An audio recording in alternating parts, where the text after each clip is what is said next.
जय हिंद। वंदे मातरम। मैं शुभम कुमार, बोधि आस्थान चैनल में आप सभी लोगों का स्वागत है। आज मैं उपस्थित हूँ class 10th CBSE sample paper 2025-26। जैसा कि हम लोग जो है जानते भी हैं कि अभी इस मंथ में एग्ज़ाम आने वाला है। तो सबसे पहले जो है सैम्पल पेपर किस तरह के क्वेश्चंस पूछे जाएंगे बोर्ड में, ठीक है, उसका एक सैम्पल पेपर जारी है। तो कि आप एक बार इसको रिवाइज कर लेंगे तो आपको एक आइडिया मिल जाएगा कैसे बोर्ड में जो है जारी हो जाएगा, ठीक है, लिखे जाएंगे और किस तरह के क्वेश्चंस आएंगे। यहाँ से एक आपको एक आइडिया कह सकते हैं कि मिल सकता है। तो जैसा कि इसमें टोटल जो क्वेश्चंस होंगे वो 38 क्वेश्चंस रहेंगे, ठीक है। और इसके पहले जो प्रीवियस ईयर जो होता था उसमें हिस्ट्री, ज्योग्राफी और पॉलिटिक्स एंड इकोनॉमिक्स का सेक्शन डिवाइड नहीं होता था, ठीक है। आप जिस जो है जब भी चाहेंगे तब वो जनरल वे में क्वेश्चंस आते थे, बट इस बार सीबीएसई क्या किया है कि सेक्शंस को डिवाइड कर दी है। इसलिए आप सेक्शन बहुत ही बारीकी से वहाँ फिल करेंगे, ठीक है। और यहाँ इस सेक्शन ए में आपका हिस्ट्री है, section B geography and section C political science है एंड सेक्शन डी आपको इकोनॉमिक्स में लिखना है। तो जिस तरह से साइंस में पहले साइंस ऐसे ही होता था, साइंस में फिजिक्स, केमिस्ट्री और बायो का सेक्शन डिवाइड होते थे, ठीक है। और सीबीएसई क्या था कि पहले एमसीक्यू जो होता था वो कंटिन्यू 1 to 20 ऑल सब्जेक्ट्स को मिला करके इसमें पढ़ कर, लेकिन इस बार जो क्या किया है कि तीनों चारों को अलग अलग कर दिया। सेक्शन ए हिस्ट्री, पहले हिस्ट्री का सारे क्वेश्चंस आ जाएंगे आपको एमसीक्यूज, ठीक है, short, very short, long and case based जो क्वेश्चन हैं सारे चीज आ जाएंगे। उसके बाद फिर ज्योग्राफी शुरू होगा, उसके बाद पॉलिटिक्स शुरू होगा, उसके बाद इकोनॉमिक्स शुरू होगा। तो प्रयास आप भी कीजिएगा कि आप जो है सेक्शंस जरूर कॉपी में लिखेंगे, ठीक है, अदरवाइज दिक्कत हो सकता है, ठीक है ना। तो इस सारी चीजों का ध्यान रखेंगे। आपके पास ये 2 मार्क्स के भी क्वेश्चंस होंगे, 3 मार्क्स के भी क्वेश्चंस होंगे और 5 मार्क्स के भी क्वेश्चंस होंगे, ठीक है। तो ज्यादा वीडियो जो है लंबा ना हो तो हम लोग आज डिस्कस करेंगे सिर्फ और सिर्फ MCQ question, multiple choice question. MCQ का मतलब होता है मल्टीपल चॉइस क्वेश्चन। इसका मतलब है कि आपके सामने, ठीक है, 4 ऑप्शन रहेंगे, 4 ऑप्शन दिए रहेंगे, ठीक है। जैसे कि हिस्ट्री का पहला जो क्वेश्चन है आपके सामने, ये मैच द फॉलोइंग है कि आपको मैच करना है। तो दिया हुआ है फर्स्ट में कि फ्रेडरिक सॉरियो क्या थे, ठीक है, इसके बारे में आपको मैच करना है, ठीक है। फिर स्टैचू ऑफ लिबर्टी किससे मैच होगा, foreground in front of the statue of liberty सॉरियो यूटोपियन विजन। देखिए इसमें सबसे पहले क्या करना है कि इलिमिनेट सिस्टम। यदि आपको कभी ये जो है अभी कभी कभी ऐसा होता है कि कोई चीजें आपको याद ना रहे पॉइंट टू पॉइंट है, तो आप एक दो को पहले मैच करने का प्रयास कीजिएगा, ठीक है। तो यदि हम चलते हैं तो फ्रेडरिक सॉरियो सबको पता होगा क्योंकि फर्स्ट चैप्टर में पढ़ना, हिस्ट्री का फर्स्ट चैप्टर ही आपको राइज ऑफ द नेशनलिज्म में फर्स्ट में ही आपको फ्रेडरिक सॉरियो का जो है एक आपको क्या है आर्टिस्ट के रूप में दिखाया गया है, ठीक है।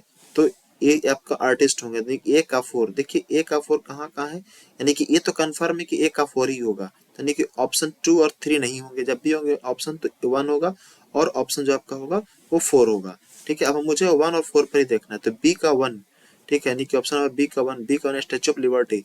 स्टैचू ऑफ लिबर्टी क्या था, तो टॉर्च ऑफ द एनलाइटमेंट, यानी कि एक हाथ में टॉर्च आपका लिए हुए था और लोगों को दिखा रहा था, ठीक है ना। और आगे जो है आपको क्या गिरे हुए थे, तो सी में देखिए फोरग्राउंड, यानी कि उसके स्टैचू ऑफ लिबर्टी के आगे क्या था, तो shattered remains of the absolutist institutions, जितने भी क्राउन जो किंग थे उसके क्राउन जो था वो आगे की ओर बिखरा हुआ था, क्योंकि लोग कह सकते हैं कि मोनार्की को छोड़ करके और धीरे धीरे लोग जो है डेमोक्रेसी को अपना रहे थे। तो ये सारी चीजें, यानी कि आपको हो जाएगा ये बी का 1, बी का 1 हो जाएगा और सी का आपको 2 हो जाएगा। और ये आप देख लीजिए, ठीक है ना, डी डी का 3 यानी कि डेमोक्रेटिक। यूटोपियन विजन आपको बताया गया था कि यूटोपियन विजन में क्या है, डेमोक्रेसी की बात करता है एंड सोशल रिपब्लिक की बात। इसमें यूटोपियन का मतलब होता है कि वो चीजें आज जो है आइडियल नहीं है, लेकिन फ्यूचर में ऐसा पॉसिबल हो सकता है, ठीक है ना, बट आज कारगर नहीं है। इसलिए यूटोपियन कहते हैं सपना, ख्यालों में जीना, ठीक है ना, यानी कि जो है फ्यूचर में होने वाला है। तो इस तरह की यूटोपियन, तो इसका आंसर क्या हो जाएगा हमारा, ठीक है, फर्स्ट हो जाएगा, ये सही है, ठीक है। सेकंड में आप देखें क्वेश्चंस, इसमें फिगर को आइडेंटिफाई करना है कि फिगर किनका है। तो आप सभी लोग इस जान रहे हैं, ये लास्ट चैप्टर है प्रिंट कल्चर से ये पूछा गया है पिक्चर्स को। तो इसमें आपको देखिएगा ये लाला लाजपत राय का ये आपका फिगर है, नहीं लाजपत राय नहीं है, ये बाल गंगाधर तिलक है हमारे पास में, यानी कि ऑप्शन बी बाल गंगाधर क्या है, तिलक है। और वैसे स्टूडेंट्स जो ठीक है विजुअली इम्पेयर्ड हैं उसके लिए भी सवाल पूछा गया कि which one options from the following is appropriate.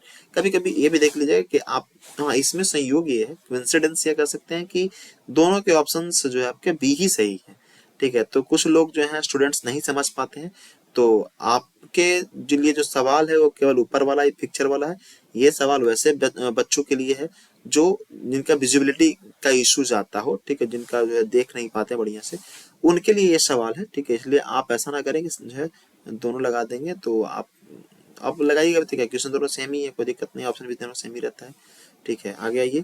ठीक है, आगे आप देखेंगे कि क्वेश्चन नंबर आपका है थर्ड। ठीक है, thousands of the people fled Europe for America in the 19th century due to, यानी कि हम लोग पढ़े थे आपको चैप्टर नंबर जो आपका the making of the global world में है, उसमें हम लोग देख रहे थे कि यूरोप से लोग जो है वो अमेरिका शिफ्ट हो रहे थे।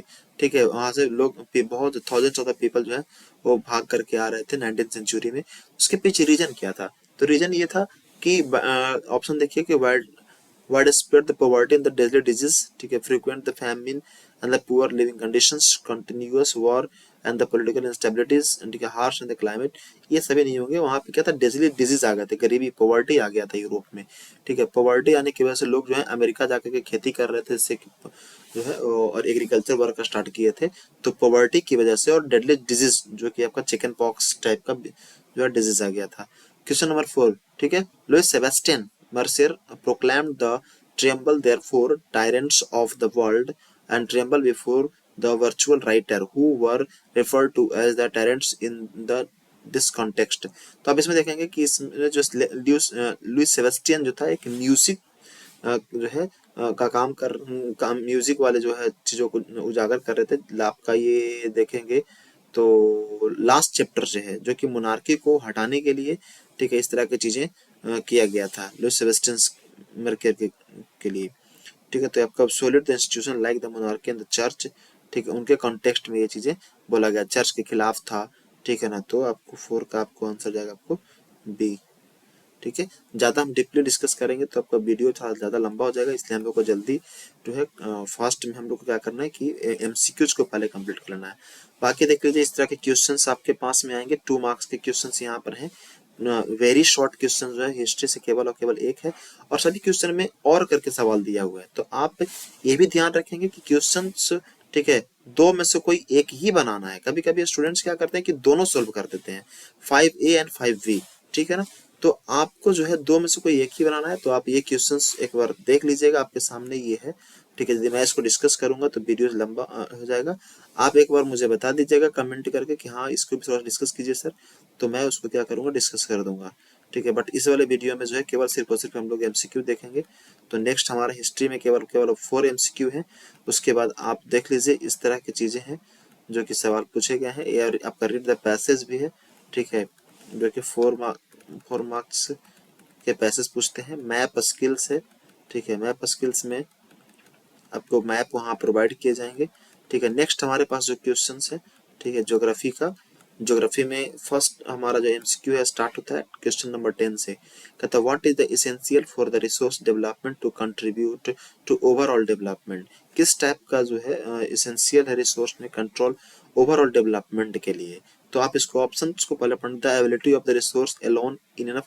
क्या केवल और केवल रिसोर्सेज रहेगा तो इनफ है डेवलपमेंट के लिए? तो केवल रिसोर्स रहेगा, कोई टेक्नोलॉजी ही नहीं रहेगा, तब क्या कर लीजिएगा? तो रिसोर्स केवल होना सफिशियंट नहीं है, इसलिए ये नहीं होगा। ठीक है, ये आपका नहीं होगा। Next, the presence of the foreign invader and there the governance. ठीक है, कि फॉरेन जो इन्वेडर रहेंगे वो उनका होना चाहिए, उनकी शासन होनी चाहिए। तो ये फिर आपका ब्रिटिश रूल जैसा हालात हो जाएगा कि, ठीक है, इन्वेडर आ जाएंगे तो ब्रिटिश, जैसे कि ब्रिटिश हमारे क्या इन्वेडर के रूप में। ठीक है, तो ये भी नहीं हो पाएगा। ठीक है, दूसरे कंट्री के लोग क्यों हमारे ऊपर, ठीक है, अटैक करके हमारा यूज करेंगे। ठीक है, technological development and institutional changes, हाँ ये होगा। ठीक है, क्योंकि ओनली ह्यूमन, केवल ह्यूमन रहेगा और रिसोर्स नहीं रहेंगे तो भी काम नहीं हो पाएगा। यानी कि आप लोग जो है रिसोर्स का जब हम, ठीक है, रिसोर्स का डेफिनेशन पढ़ते हैं तो उसमें यही चीज लिखा हुआ है, टेक्नोलॉजिकली एसेसिबल। और ये 3 जो डायमेंशनल आपको जो है ट्रायंगल शेप में बना भी हो, इसमें एक टेक्नोलॉजी रहेगा, एक ह्यूमन रहेगा, रिसोर्सेज रहता है, तो वहीं से है। तो यानी कि आप ध्यान रखेंगे technological development and institutional changes. ठीक है। 11 number question, identify the appropriate options to fill in the empty box. इसको फिल करना है, ठीक है। जैसे कि आपको यहाँ दिया हुआ है और उसी को देख करके यहाँ फिल करना है। एलुबियल सॉइल के लिए, ठीक है, और इस तरह की चीज़ों के लिए, ठीक है। Ideal for the growth of the sugar cane, यानी कि पैड एलुबियल सॉइल है, यानी कि यहाँ पे सॉइल्स फिल करना है। यहाँ पे दिया हुआ है कि शुगर केन, पैडी, वीट और आपके जो है क्रेल्स और अदर पल्सेस जो है वो एलुबियल सॉइल में ग्रो होते हैं, यानी कि तो कह रहा है ideal for the grow of the cotton. Cotton के लिए कौन सा होगा, तो कॉटन के लिए ब्लैक सॉइल होगा, यानी कि पहला आपका ये कंफर्म है कि ब्लैक सॉइल। तो ब्लैक सॉइल ऑप्शन ए में हो सकते हैं और ऑप्शन डी में है, यानी कि ये दो में से कोई हो सकता है आपको, यानी कि या तो ऑप्शन आपके होंगे ए, या तो ऑप्शन क्या होंगे आपको, ठीक है, या तो आपके ऑप्शन होंगे डी। तो इसमें देखिए से suitable for the crops like the chestnuts. Chestnuts के लिए आपका जो है लेटराइट सॉइल होना चाहिए, ठीक है ना। तो लेटराइट सॉइल आपका हो जाएगा, ठीक है, 11 का आपको रेड एंड येलो सॉइल, ठीक है। 11 का आपको आंसर होना चाहिए डी, यानी कि कैस्टोनट जो आपको वो लेटराइट सॉइल में होता है, तो ये आपको हो जाएगा डी। ब्लैक सॉइल में आपको कॉटन हो जाएंगे। कॉटन ज्यादातर कहाँ पाया जाता है, महाराष्ट्र में, ये ध्यान रखिएगा, ठीक है ना, कि ब्लैक सॉइल कॉटन और आपका लेटराइट सॉइल में आपका कैस्टोनट्स के लिए यूजफुल है। नेक्स्ट हमारे पास जो क्वेश्चन है, ठीक है, कि ये total of the 628 tigers died in India during the past 5 years due to natural causes and other reasons including the poaching, according to the government data. Meanwhile, 349 people were killed in the tiger attacks during this period, and with one the state alone recording the 200. Which of the following is the most significant indirect consequence of the poaching on the tiger population? कहता है इसमें कौन सा जो है वो आपका consequence of the tiger watching के लिए है ऑन द टाइगर पॉपुलेशन की जब बात करेंगे, ठीक है, तो रिडक्शन इन द, ठीक है, prey species and the dwelling the tigers food supply, ठीक है, यानी कि इसमें कह रहा है कि 628 टाइगर्स मर गए, ठीक है, लिस्ट द 5 इयर्स के बीच में नेचुरल काउज की वजह से, ठीक है, एंड अदर्स जो रीजंस हैं including the poaching and according to the government data के अनुसार, यानी कि मारे गए हैं, लेकिन इसमें और भी रीजंस इंक्लूड हैं कि पॉचिंग की वजह से, ठीक है ना।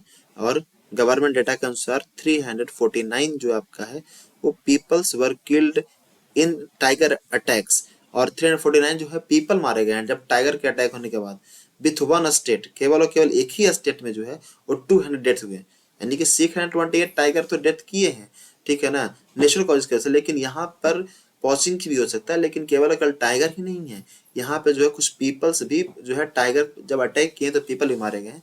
तो उस कंडीशन में पूछा जा रहा है कि विच of the following is the most significant, क्या हो सकता है in direct consequence of the poaching on the tiger populations, यानी कि टाइगर पॉपुलेशंस के शिकार पॉचिंग करने के लेकर के। तो यहाँ पे कह रहा है reduction in the prey species, ठीक है ना, एंड डिविडलिंग द टाइगर्स फूड, यानी कि जब टाइगर को भोजन नहीं मिला तभी तो वो ह्यूमन के ऊपर अटैक किया है, ठीक है। एक तो टाइगर को फूड नहीं मिल पा रहा है, उनके लिए फॉरेस्ट एरियाज नहीं, उनके स्पेसिस नहीं है, यदि वो फॉरेस्ट एरियाज रहता तो घटने की वजह से ही जो है सारी चीजें हो पाया है। यदि नहीं वो फॉरेस्ट होता, टाइगर को प्रॉपर फूड मिलता फॉरेस्ट में ही, तो अटैक्स नहीं करता, ठीक है। तो सारी चीजें होगा, यानी कि 12 का आपको आंसर हो जाएंगे ए। कहता है आपको based on the classification of the forest which of the following statement would most like apply to the places like Jammu and Kashmir, Andhra Pradesh and Kerala, ठीक है। कहता है कि इसमें कि इसके क्लासिफिकेशन के आधार पर जो है जम्मू एंड कश्मीर में और आंध्र प्रदेश में, ठीक है, किस टाइप के जो फॉरेस्ट यहाँ पे पाए जाएंगे। तो आइए इसमें देखते हैं, ठीक है, कि this places mostly have the forest managed as the, ठीक है, रिजर्व्ड और ठीक है protected forest for the conservation. हाँ, तो ये तो प्रोटेक्टेड आंध्र प्रदेश है ना, तो प्रोटेक्टेड फॉरेस्ट में आएंगे। आप लोग को पढ़ा चुके हैं कि 3 टाइप के जो है क्लासिफिकेशन किया गया था, protected forest, reserve forest and अनक्लास्ड forest, ठीक है। Which one of the following state has made roof top water harvesting compulsory in India? कहता है कि कौन सा जो है वो आपको रूफ टॉप वाटर हार्वेस्टिंग जो है कंपलसरी था, ठीक है, किस स्टेट में। तो आप इसको देखेंगे तो आपको पता चलेगा कि जो है पंजाब में तो जरूरत ही नहीं है, यहाँ पे तो कुछ हो ही नहीं रहा है, ठीक है, हरियाणा में भी आपको, आसाम में भी कुछ नहीं हो रहा है इस तरह की चीजें वाटर हार्वेस्टिंग के लिए करके। तमिलनाडु में कंपलसरी कर दिया गया है, ठीक है, यहाँ पे लीगल प्रोविजन है, यदि आप ऐसा नहीं करते हैं, ठीक है ना। एक्चुअली यहाँ पे राजस्थान में टंकाज बनाया जाता था और तमिलनाडु में है इस तरह की चीजें हैं। तो आप रिकॉल करते चलेंगे इसको। कहता विच of the following statement best evaluate the overall goals of the प्रधानमंत्री कृषि, ठीक है, सिंचाई योजना। प्रधानमंत्री कृषि सिंचाई योजना के लिए कौन सा जो है आपको ओवरऑल कर सकते हैं कि गोल्स है। तो इसमें आइए देखते हैं कि क्या हो सकता है, ठीक है ना। तो 15 का आपको जो है पहला कह रहा है कि addressing the negative ecological efforts और large dams by the reducing the water usages, ठीक है। निगेटिव इकोलॉजिकल इफेक्ट्स ये कह रहा है, प्रधानमंत्री कृषि की बात कर रहा है, ठीक है। द प्रोवाइड, तो यहाँ पर इस तो डैम की बात तो कर नहीं रहा है, ठीक है। यहाँ पे नेक्स्ट कह रहा है आपको to provide the better irrigation system and sustainable water conservation practice for the farmers, यानी कि प्रधानमंत्री कृषि और कृषि योजना की बात है। तो यानी कि कहीं ना कहीं ये जो है क्या करेगा, ये बेटर इरिगेशन की बात कर रहा है। शिफ्टिंग फार्मर ट्रेडिशनल क्रॉप्स मोर कमर्शियल, शिफ्टिंग फार्मर ऐसा कुछ भी नहीं कहा, ठीक है ना, इस चीज के लिए, ठीक है। Preserve the natural resources for the prevent the fermentation of the, ऐसा कुछ नहीं कहा है, ठीक है। इसीलिए ये सब नहीं होंगे, केवल और केवल आपको आंसर 2 होंगे, ठीक है। इसके बाद जो है आप देख लीजिए वेरी शॉर्ट क्वेश्चंस यहाँ से भी एक ही हैं, इसमें शॉर्ट टाइप क्वेश्चंस नहीं पूछा गया ज्योग्राफी से। फिर आपके बाद में जो आपको लॉन्ग टाइप है 5 मार्क्स के, और करके क्वेश्चंस नहीं है। तो जैसा भी होगा आप एक बार शेयर कर देंगे तो एक बार क्वेश्चन भी डिस्कस कर लेंगे हम जो है। लेकिन आज केवल और केवल जो है सिर्फ हम ओनली एमसीक्यूज को डिस्कस कर रहे हैं यहाँ पे, ठीक। आइए नेक्स्ट हमारे पास में है पॉलिटिकल साइंस, और पॉलिटिकल साइंस का जो है क्वेश्चन सेक्शन नंबर सी हम लोग डिस्कस करें। सेक्शन सी देख सकते हैं पॉलिटिकल साइंस।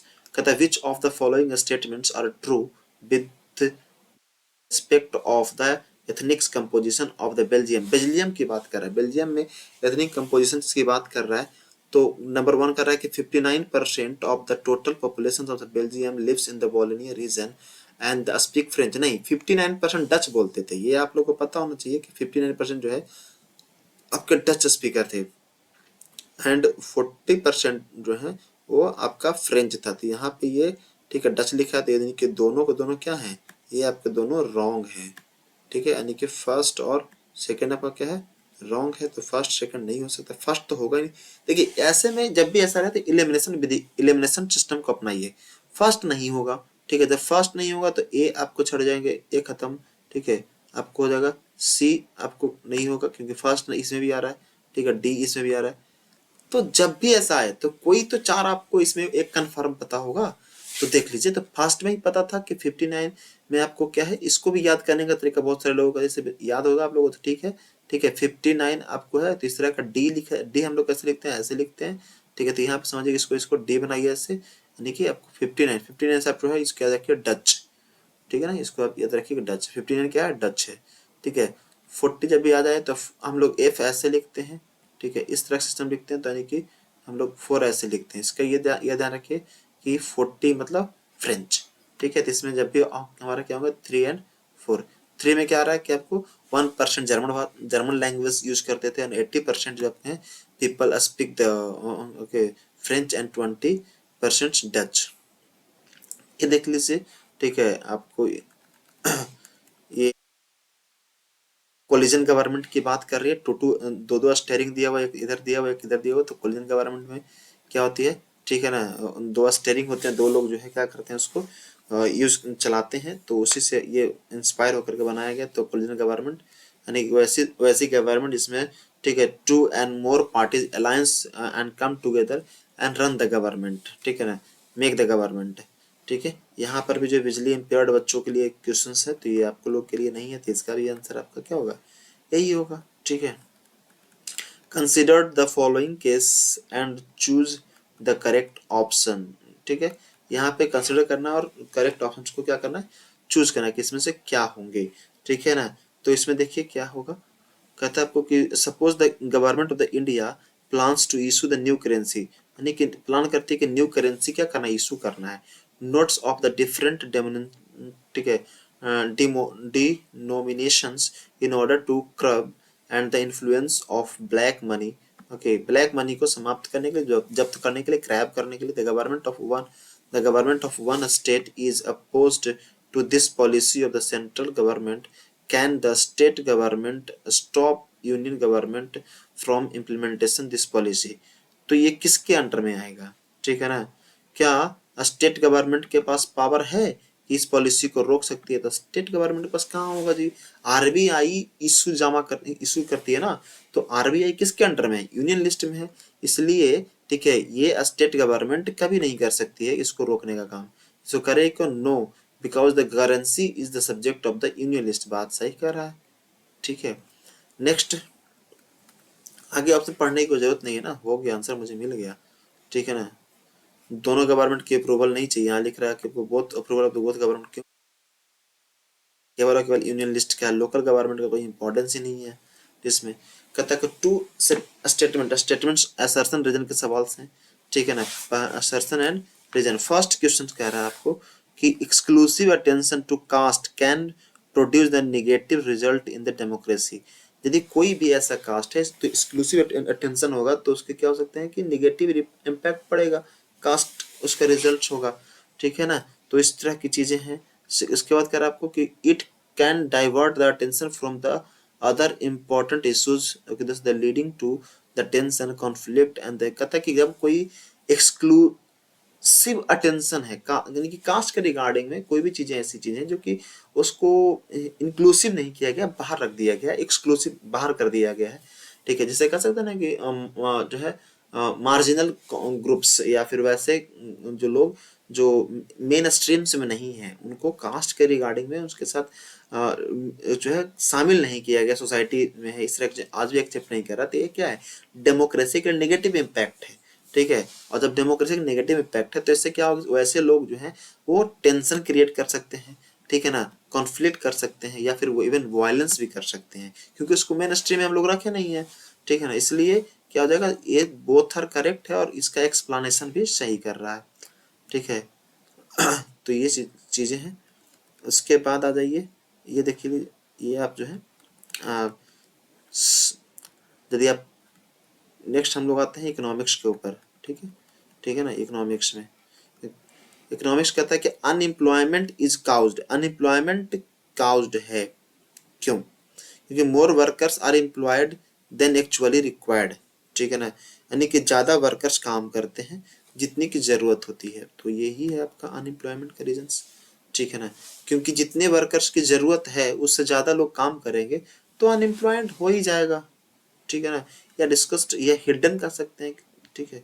आगे आपको क्वेश्चन नंबर 30 है कि what can be in inferred about the limitation of the using per capita income, okay, to compare well-being across the countries, choose the correct options as the answers, ठीक है, यानी कि per capita के regarding ये सारी चीजें पूछा जा रहा है कि पर कैपिटा में आपका क्या होता है, ठीक है।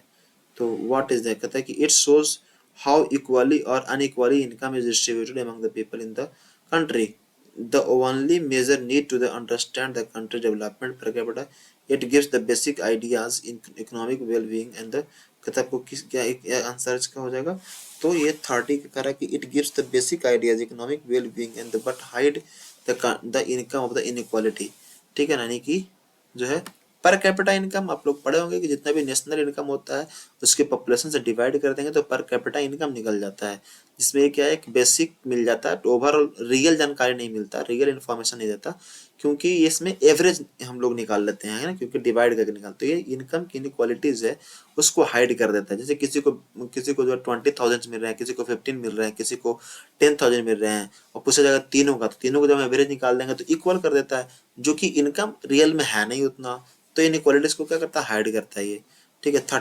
30 की जब 31 की जब क्वेश्चन की बात करेंगे, 31 क्वेश्चन देखिए कि इसमें क्या कहता है, ठीक है। तो 31 क्वेश्चंस जो आपको क्वेश्चंस हैं वो भी आपको प्राइमरी सेक्टर और सेकेंडरी सेक्टर्स के इंक्लूड करने की बात कर रहा है, ठीक है, कि क्या क्या होंगे। तो कह रहा है आपको विच of the following examples best demonstrator how the tertiary sector supports both the primary sector and secondary sector, ठीक है ना। तो पहला कह रहा है कि टर्सरी सेक्टर जो किस टर्सरी सेक्टर है जो कि प्राइमरी सेक्टर और और सेकेंडरी सेक्टर को क्या करता है, एक डेमोन्स्ट्रेट करता है, बेस्ट डेमोन्स्ट्रेटर है हाउ द टर्सरी सेक्टर।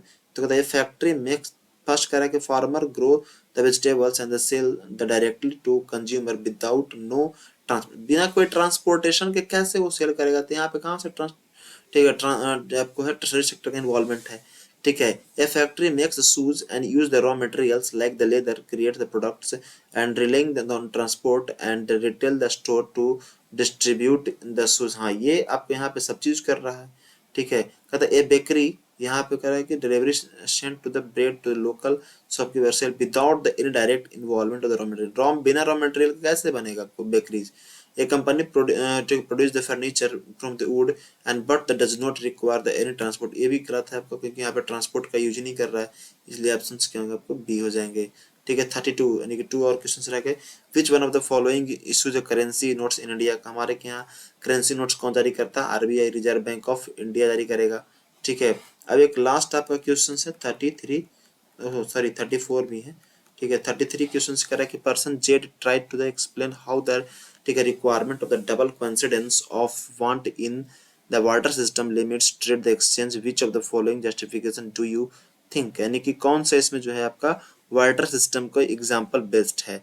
ठीक है ना, तो इस तरह की चीज़ों को जब बात करेंगे आपको, तो पहला करें it makes the trade more complicated as each person must have the what others persons want the limiting the pool of the potential trade. तो यानी कि यही आपको कर रहा है कि डबल कॉन्सिडेंस में क्या होता है कि जो कॉम्प्लिकेटेड है उसको इजी कर देता है वो, कि अगले को क्या चाहिए उसको जो है।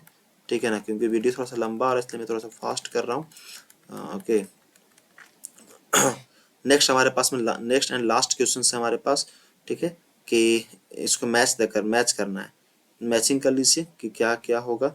इंक्रीज द फॉरेन इन्वेस्टमेंट, ठीक है, culture exchange and awareness, technology exchange and awareness, growth of the multinational, ठीक है, कॉरपोरेशंस। ठीक है, इसमें क्या क्या हो सकता है, इसको मैच कीजिएगा। तो देखिए आपको जो है वन यानी कि, ठीक है, क्या क्या होगा, इंक्रीज द फॉरेन इन्वेस्टमेंट, यानी कि फॉरेन इन्वेस्टमेंट की बात कही जा रही है। ठीक है ना, तो फॉरेन इन्वेस्टमेंट होगा तो loss of the traditional jobs and the automation and the cheaper labour elsewhere, यानी कि जो है आपको वन का क्या होना चाहिए, वन का ठीक है, उससे वन का आपको जो होना चाहिए आंसर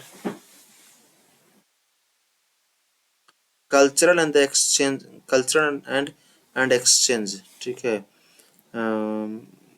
इसमें जो आपको पहले आता है उसको देखिएगा, पहले आपको जो है हम चलते हैं इससे।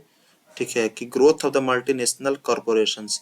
ठीक है, जब मल्टीनेशनल कंपनी का जब ग्रोथ होगा तो large company become the dominant player, ठीक है, player in the global market, यानी कि जो है 4 का ऑप्शन आपको 4 हो जाएगा। क्यों ऐसा होगा, क्योंकि जब भी मल्टीनेशनल कंपनी आएंगे तो लार्ज बड़ी बड़ी कंपनियां जो होंगी वो डोमिनेट कर लेगी ग्लोबल मार्केट को। तो 4 का 4 यानी कि इसमें क्या होगा, तो यानी कि ऑप्शन ए हो सकता है या तो ऑप्शन डी हो सकता है। ठीक है, अब आप ऑप्शन 1 देखिए।